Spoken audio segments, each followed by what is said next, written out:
Okay, next आते हैं अब चैप्टर रिफ्लेक्शन के ऊपर। देखिए, स्टार्ट करने से पहले मैं आपको कुछ बात बता दूँ।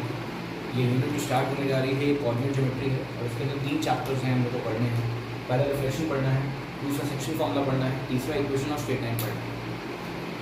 ऑनलाइन क्लास में इस चैप्टर को पढ़ाना बड़ा चैलेंजिंग है और आपके लिए पढ़ना भी उतना ही चैलेंजिंग है। आमने सामने होते तो थोड़ा बेहतर रहता, क्योंकि इसमें प्रॉब्लम्स थोड़ी थोड़ी आती हैं शुरुआत में, थोड़ा थोड़ा पढ़ने में करने में दिक्कत होती है।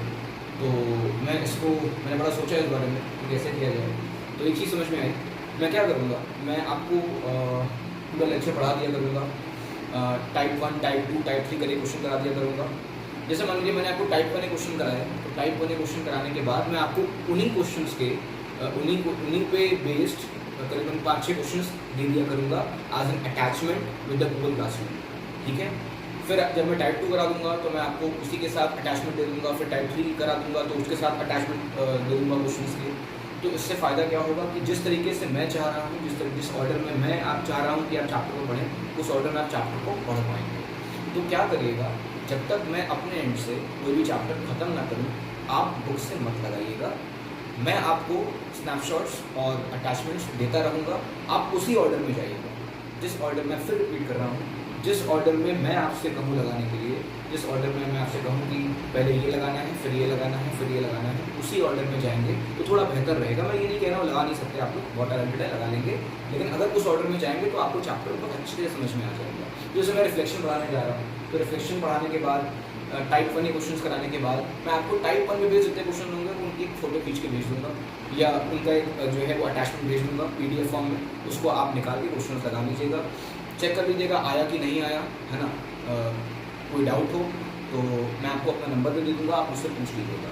ठीक है, ये इतना मैं आपको अलाउ करता हूँ। लेकिन एकदम से सारे फॉर्मूले पढ़ लेने के बाद तुरंत चैप्टर में मत जाइएगा, क्वेश्चंस नहीं निकलेंगे, बड़ा फ्रस्ट्रेट होंगे आप, कोई फ़ायदा नहीं है। ठीक है, मैं फर्स्ट चैप्टर पे आ रहा हूँ, रिफ्लेक्शन। इसके लिए रिक्वायरमेंट तो आपके पास ग्राफ पेपर होना चाहिए, तो अगर ग्राफ पेपर आप मैनेज कर पाएँ, अरेंज कर पाएँ तो बहुत अच्छा। और अगर नहीं भी मैनेज कर सकते हैं तो कोई परेशानी वाली बात नहीं है। ग्राफ पेपर वाला जितना हिस्सा है उसको हम जब क्लास में आएंगे, स्कूल में आएंगे तो हम पढ़ा देंगे आपको। बाकी वाला हिस्सा पढ़ लेते हैं, आइए देखते हैं क्या है। ये तो शुरुआत में 9th वाला पार्टी है। रिफ्लेक्शन में क्या होता है, देखिए सबसे पहले तो जो x और y लिखा होता है वो हमेशा राउंड ब्रैकेट्स में लिखा होता है। राउंड ब्रैकेट्स में जो लिखा होता है उसे ऑर्डर पेयर कहते हैं। ठीक है, और इसमें x वाले पार्ट क्या बोलते थे, एक्सिसा, y वाले पार्ट क्या बोलते थे, ऑर्डिनेट, और together they were called as coordinate. ठीक है, उसके बाद किसी भी स्ट्रेट लाइन की इक्वेशन, कोई भी स्ट्रेट लाइन की जो इक्वेशन होती है उसकी जो फॉर्म होती है वो हमेशा होती है ax + by + c = 0। The equation of a straight line is of the form ax + by + c = 0।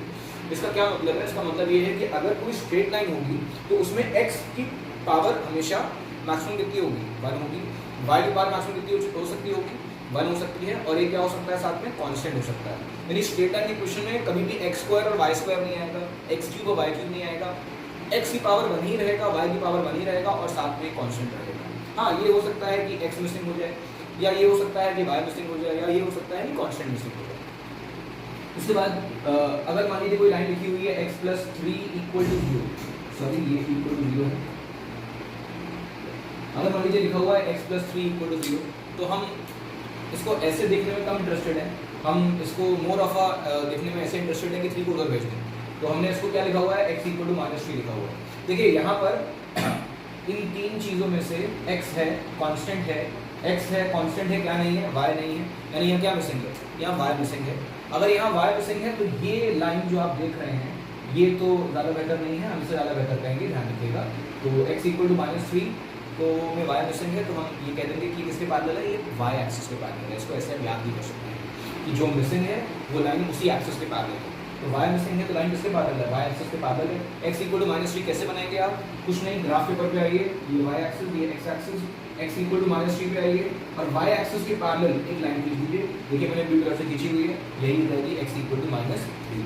फिर देखिए y - 2 = 0। मैंने कहा था आपको ऐसे नहीं देखना चाहते हम y को इस तरफ और कांस्टेंट को उस तरफ देखना चाहते हैं, तो ये ज़्यादा बेहतर फॉर्म आ गई। हमने 2 को उस तरफ कर लिया, -2 को उस तरफ किया तो 2 हो गया। y = कितना हो गया, 2 हो गया। अब अगर ये y = 2 हो गया है तो y = 2 में क्या मिसिंग है, इस समय x मिसिंग है। x मिसिंग है मतलब ये किसके पैरेलल है, ये पैरेलल टू x एक्सिस है। पैरेलल टू अगर x एक्सिस है, जगह नहीं है तो मैं देखिए यही बना दे रहा हूँ y इक्वल टू 2, तो पहले आप y इक्वल टू 2 पे जाइए, y इक्वल टू पे जाइए, ये रखे y इक्वल टू 2 और y इक्वल टू 2 पे पैरेलल टू x एक्सिस की लाइन लीजिए, ये लीजिए, ये लाइन आप देख रहे हैं कौन सी है, y इक्वल टू 2, ठीक है। उसके बाद एक बात ध्यान रखिएगा, y इक्वल टू 0 क्या होता है हमेशा, y इक्वल टू 0 हमेशा x एक्सिस होगा और x इक्वल टू 0 क्या होगा, हमेशा y एक्सिस होगा। समझाने का समय नहीं है तो उसको याद ही कर लीजिए, y इक्वल टू 0 मतलब x एक्सिस और x इक्वल टू 0 मतलब y एक्सिस। ये इंट्रो था, इतना तो मैंने आपको 9th में भी सिखा रखा है। इसके बाद अब हम एक्चुअल में चैप्टर पे आएंगे जो उसमें दिया हुआ है, ठीक है।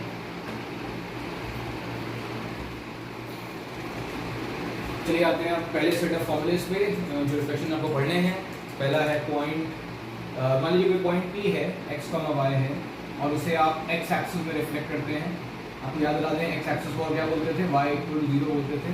तो अगर कोई पॉइंट P है उसे आप x एक्सिस में रिफ्लेक्ट करते हैं तो जो मान लेते हैं पॉइंट आता है, मान लेते हैं P डैश आएगा, तो उसमें क्या होगा, y वाले का साइन रिवर्स हो जाएगा, x वाले का साइन एज इट इज रहेगा, यानी x वाला पार्ट जो एज इट इज रहेगा लेकिन y वाले का साइन रिवर्स हो जाएगा।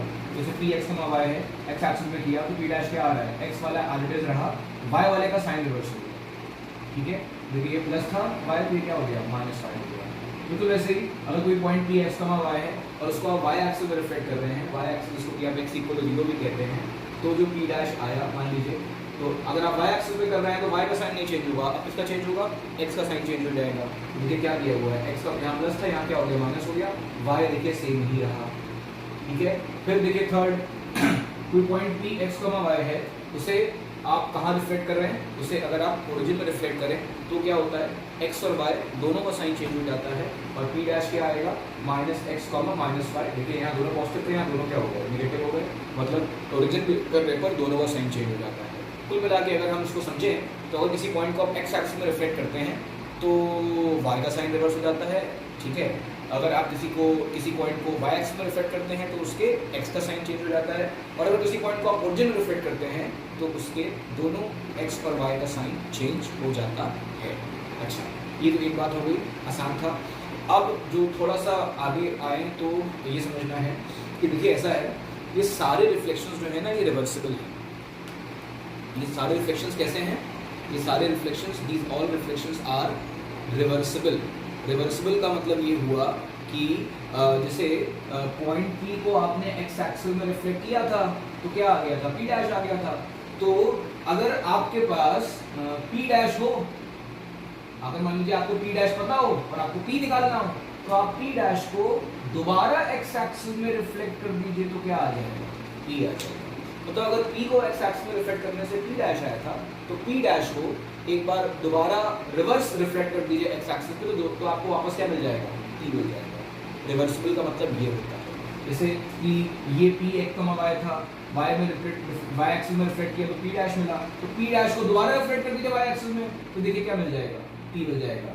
क्यों, आइए समझते हैं। देखिए ऐसा है, अगर मान लीजिए इसको आप दोबारा यहाँ से आते हैं, अगर मान लीजिए इसको आप दोबारा रिफ्लेक्ट करें x एक्सिस पे तो किसका साइन चेंज होगा, y का साइन चेंज होगा। देखिए ये माइनस वाई है, ये क्या हो जाएगा, प्लस वाई हो जाएगा।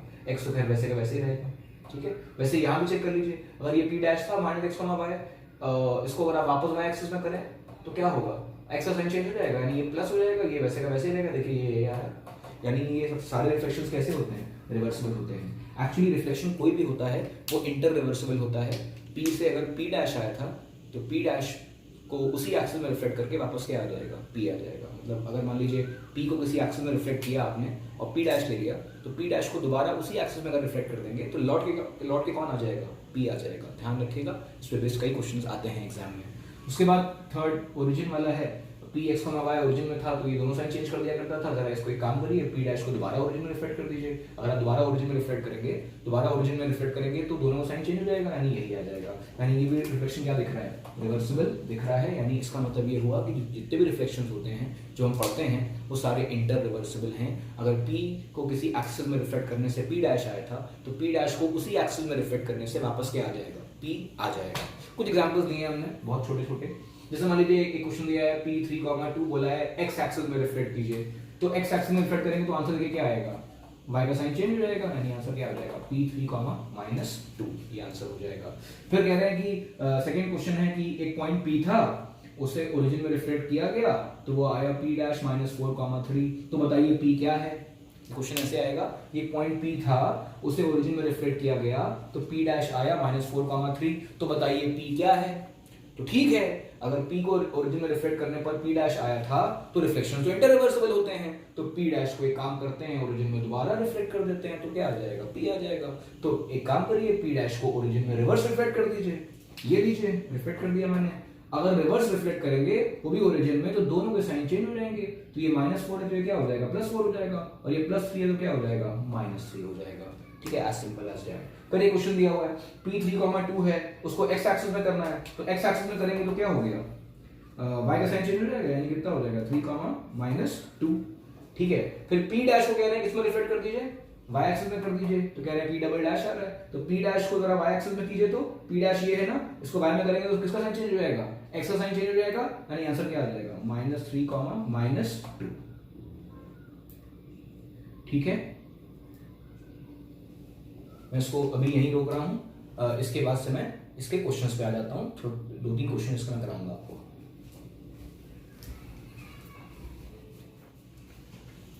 चलिए आइए पहला क्वेश्चन करते हैं। मैं तो अभी तो मैंने आपको एग्जांपल्स दिए थे, आइए जो क्वेश्चन आपके जैसे क्वेश्चन आपकी एक्सरसाइज में है वैसे क्वेश्चंस कर लेते हैं। पहला क्वेश्चन आपकी स्क्रीन पे फ्लैश हो रहा होगा, a point P is reflected in the x axis. एक पॉइंट P है, बता रहे हैं कि उसे x एक्सिस में रिफ्लेक्ट किया गया। पॉइंट P क्या है बताया नहीं इन्होंने अभी तक, इसे x एक्सिस में रिफ्लेक्ट किया गया, और x एक्सिस में रिफ्लेक्ट करने के बाद आगे कह रहे हैं coordinates of its image are 8, -6। तो इसकी इमेज को मान लेते हैं P' और उसकी इमेज के कोऑर्डिनेट्स दे रखे हैं, कितने दे रखे हैं 8, -6। ठीक है, तो एक P पॉइंट था, उसे कोई पॉइंट होगा, पता नहीं कौन सा पॉइंट था, उसे x एक्सिस में रिफ्लेक्ट किया गया, तो जो P' यानी जो उसकी इमेज आई वो दी हुई है, कितनी दी हुई है 8, -6 दी हुई है।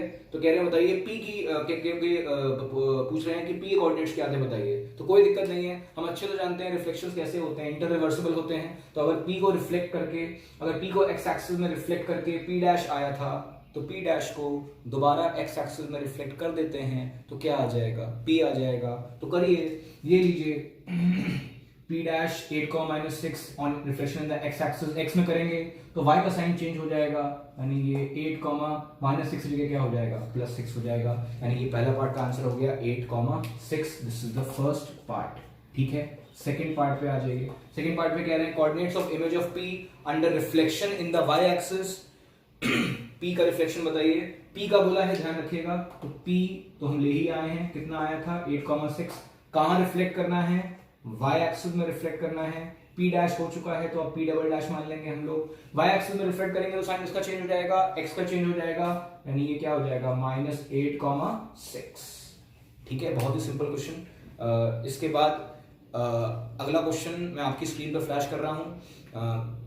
आई होप आप जो है वो एक रजिस्टर और पेन लेके बैठे होंगे, नहीं लेके बैठे हैं तो ले लीजिए, एक पेन ले लीजिए, एक रजिस्टर ले लीजिए। अगला क्वेश्चन मैं आपकी स्क्रीन पर फ्लैश कर रहा हूँ, 1 मिनट का टाइमर दे रहा हूँ, ट्राई करिएगा, फिर उसका मैं सोल्यूशन भी आपकी स्क्रीन पे फ्लैश कर रहा हूँ। चलिए, क्वेश्चन आपकी स्क्रीन पे फ्लैश हो जाएगा, क्वेश्चन पढ़िए, और ठीक 30 सेकंड बाद, 1 मिनट नहीं 30 सेकंड बाद मैं आपके स्क्रीन पे सोल्यूशन फ्लैश करूंगा, चेक करिएगा आया कि नहीं आया।